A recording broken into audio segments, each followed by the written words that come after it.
And we've been very fortunate that we've had great partners in going forward here, and we were able to put together a climate change policy initiative inside the governor's office. Heidi Van Genderen is the person who's directing that policy. We're very fortunate to have Heidi on board, and by, we hope, the beginning of November, we will announce for this state a climate change action plan that you'll see. We'll borrow from practices around the states, and we'll take into consideration maybe some things unique to this state. But we're working very hard on it, and I think as it relates to Carrie's point, this is this really big issue that we have to pay attention to in this state. What's interesting is when we see polls about this, there's been what I would think is almost a seismic shift in terms of how voters feel about this. And Rick Ritter's here, and there may be other polls as well. But you know this, things don't change 20% in a 2-year period without there being something really significant going on. For the voters of this state, 2 years later, this summer, to say climate change matters to us in a way it didn't 2 years ago, 20-point shift, that means they understand. And we hope we're not catching up to their understanding, that we can be out there and we can lead the way. Because we as a state have so much to lose if we don't act on climate change and if we don't put in place the kinds of policies that I think help us address the human activity that exists and that has an impact on climate change. We as a state fail to do that. We fail to do it at our peril. And so we're working really hard. You'll see by the beginning of November a climate change action plan.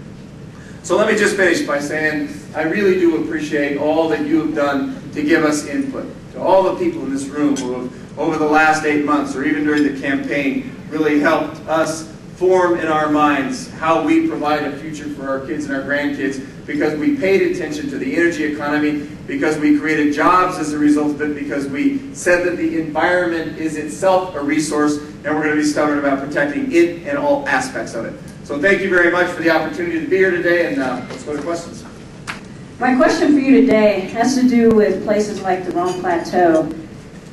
Given that 70% of the leases that exist in our state have yet to be developed, and so there's a backlog of, say, 15 years of natural gas that still can be drilled without going to additional leasing. Given that, and the fact that there are other industries like our hunting, fishing, and recreation and tourism economies that we need to balance and protect, and the fact that the natural gas reserves in Colorado are only going to appreciate over time, given all that, wouldn't it make sense, and wouldn't it be in the best interest of the state to not rush to drill or rush to lease these last remaining special places, places like the Rome Plateau? And maybe in 20 and 30 years we'll have the technologies to extract those gases from those areas without actually sacrificing the wildlife and other natural values in the process. We're in our 120-day period, so I'm not going to, I think, answer that question with great specificity, only because I think we have made a commitment, those of us working on the Rome Plateau during this 120 days, not to say things publicly that other people will think is showing our hand. We worked really hard to get 120 days. The record of decision was not reversed by the BLM, but they did delay going forward with respect to permitting for 120 days in an effort to allow us to weigh in. There are a lot of people that worked really hard on the Rhone and on the plan on the Rhone, and we know that. One of them is Russ George, who's my Director of Transportation. I have a great deal of respect for Russ. What I will say is this, that what we're looking at, the reason we wanted 120 days, I think has to do with many of the things that you articulated. That asking questions about, the amount of natural gas that's available, what its value is to this state over time, asking questions about what the drilling capacity is, and with the drilling capacity, then what should be the plan for leasing and permitting as we go forward. And I've talked to a lot of people in industry. Just had another meeting yesterday with the Independent Petroleum Association. We sat down and talked about just those kinds of issues. So those are the questions that are on the table. Those are the things we're looking at. We at the same time understand how much work has gone into that plan and how much the people who put that work into it are really trying to carve out a way that was environmentally friendly. And so it is still about balance for us. So I'm not going to talk anything more, just to say I think, Susan, the way you articulated it is the way we're thinking about it. And at the end of the day, we have our 120-day period, and we'll give input and feedback back to the Department of Interior and to BLM about that. So that's where we are.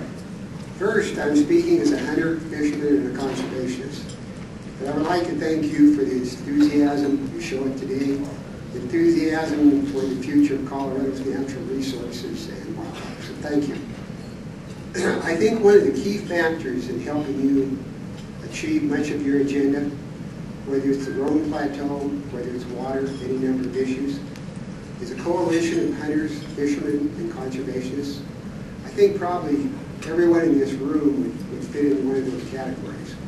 I myself hunt, I fish, but I also consider myself a conservationist.